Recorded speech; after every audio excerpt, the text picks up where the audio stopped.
তারা এই হত্যাকাণ্ডের বিচার করবেন না, কারণ তারা নিজেরাই হত্যাকারী। তো আপনি হত্যাকারীর কাছে কি করে হত্যাকার চাইবেন? যারা নিজেরা রাজাকার তারা অপরকে বলে রাজাকার। এই হত্যাকাণ্ড রাষ্ট্রীয় মদতে হয়েছে, রাষ্ট্রীয় বাহিনীর দ্বারা হয়েছে এবং রাষ্ট্রীয় বাহিনীর সহযোগীদের দ্বারা হয়েছে। দেশের সিভিল সার্ভিস থেকে শুরু করে সমস্ত সরকারি চাকরিতে সকলের বৈধভাবে প্রতিযোগিতা করার অধিকার থাকবে কি থাকবে না, সেই প্রশ্নটা অরাজনৈতিক প্রশ্ন নয়, এটা একটা রাজনৈতিক প্রশ্ন। কিন্তু রাজনৈতিক প্রশ্নে রাজনৈতিক সমাধানের দিকে না গিয়ে দেশের সরকার প্রথমে সেইটাকে এক পাশে ঠেলে দিতে চেয়েছে, উপেক্ষা করতে চেয়েছে, পরে যে দমন নীতি অবলম্বন করেছে নিজেদের পেটোয়া বাহিনী দিয়ে, সেটা থেকেই এই হত্যাকাণ্ডের শুরু। আমরা প্রথমেই পরিষ্কার করে বলতে চাই, এই হত্যাকাণ্ড রাষ্ট্রীয় মদতে হয়েছে, রাষ্ট্রীয় বাহিনীর দ্বারা হয়েছে এবং রাষ্ট্রীয় বাহিনীর সহযোগীদের দ্বারা হয়েছে, যাদেরকে আমরা বলতে পারি প্রাইভেট বাহিনী। এর বিশ্বাসযোগ্য তদন্তের জন্য অবশ্যই বর্তমান পরিস্থিতিতে আন্তর্জাতিক তদন্ত দরকার।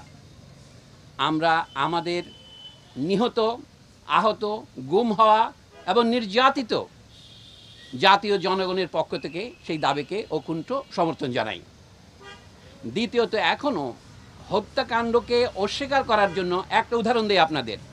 গতকাল শোক দিবসের নামে একটা প্রজ্ঞাপন জারি করেছেন মন্ত্রিপরিষদ সচিব।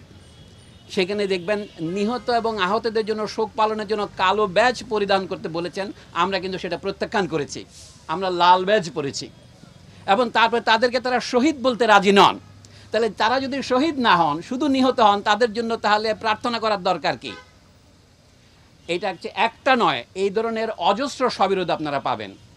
সরকার এখন এই হত্যাকাণ্ডকে জায়েজ করবার জন্যে যে অজুহাত ব্যবহার করছেন, যে তারা মেট্রো রেল স্টেশনে হামলা করেছে, সেতু ভবনে হামলা করেছে, অথবা বাংলাদেশ টেলিভিশন ভবনে হামলা করেছে। আমাদের জ্ঞানী বিশ্লেষকরা, যেমন ব্রিগেডিয়ার জেনারেল শাকাওয়াত হোসেন, তার পরিষ্কার করেছেন এইগুলিকে বলা হয় কি পয়েন্ট ইনস্টলেশনস, কেপিআই। এগুলি রক্ষার জন্য সরকার কোনো পূর্ব ব্যবস্থা গ্রহণ করেনি, অথবা করলেও যথাযথ ব্যবস্থা গ্রহণ না করার ফলে এর দায় কে বহন করবে? তাদেরকেই বহন করতে হবে।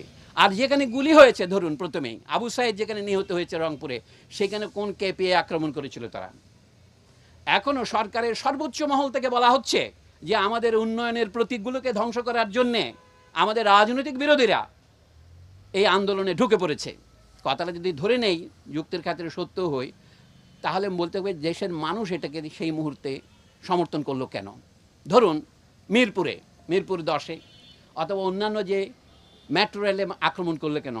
আমাদের দেশের অথবা যে কোনো ঔপনিবেশিক দেশের ইতিহাসের সাথে যারা পরিচিত, এমনকি ইউরোপের দেশের ইতিহাস যারা পরিচিত, তারা জানেন মানুষ যাকে ক্ষমতার দম্ভের প্রতীক মনে করে সেটাকে হামলা করে।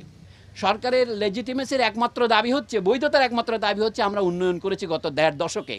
আইয়ুব খান সাহেবের 1 দশক ছিল, এখন শেখ হাসিনার 1.5 দশক হয়েছে। এই উন্নয়নকে মানুষ যে প্রত্যাখ্যান করেছে, সেটা দেখা যায়। ঢাকা শহরের সমস্যাটা কী ছিল?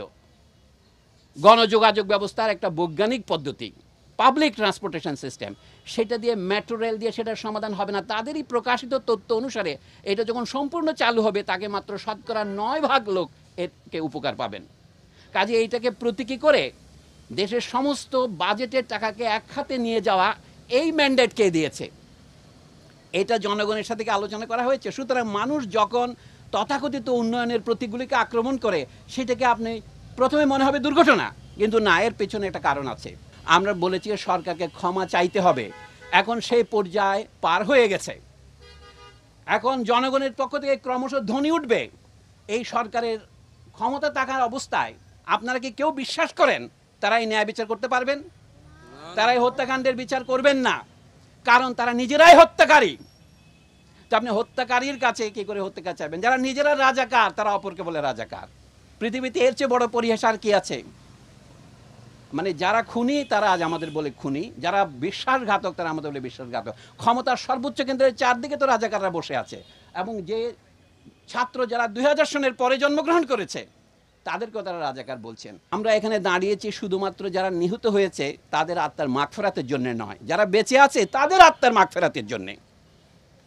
আমাদের মাগফিরাত হচ্ছে, মাগফিরাতের মূল কথা হচ্ছে ক্ষমা, আল্লাহর কাছে ক্ষমা চাওয়া। আল্লাহ গফুরুর রহিম, এবং যারা নিহত এবং আহত এবং যারা নির্যাতিত, এখন নিপীড়িত এবং যারা পলাতক, আমরা তাদের প্রতিকার চাই।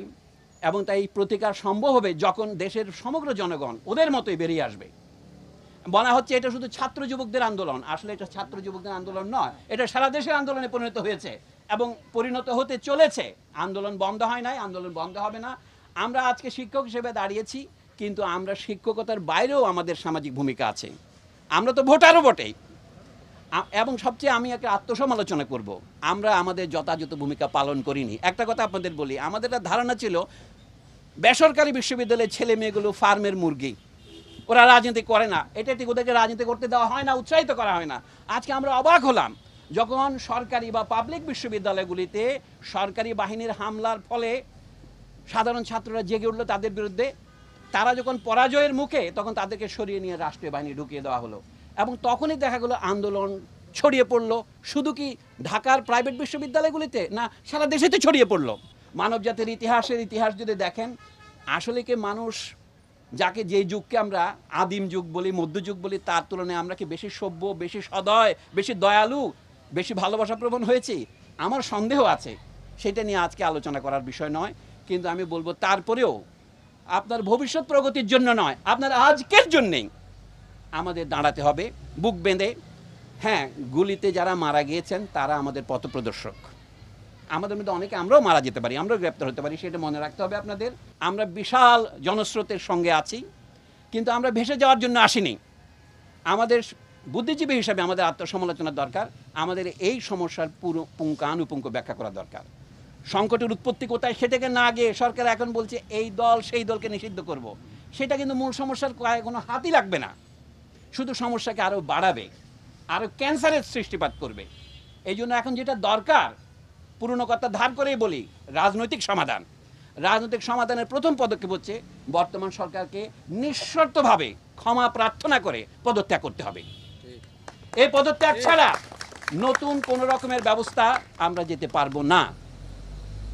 হয়তো এখন আমার কথা আপনাদের কাছে এখনো মনে হবে খানিকটা ইউটোপিয়ান, কাল্পনিক, কিন্তু আপনারা সেটা দেখতে যাচ্ছেন। আজ না হোক কাল হোক, যত দ্রুত এই অবস্থার পরিসমাপ্তি হয় ততই আমরা বিশ্ববিদ্যালয় খুলতে পারবো। আমরা লিখে দিচ্ছি শিক্ষার্থীরা গ্রেপ্তার কেন, অবিলম্বে মুক্তি দাও, সেটা আমাদের দাবি।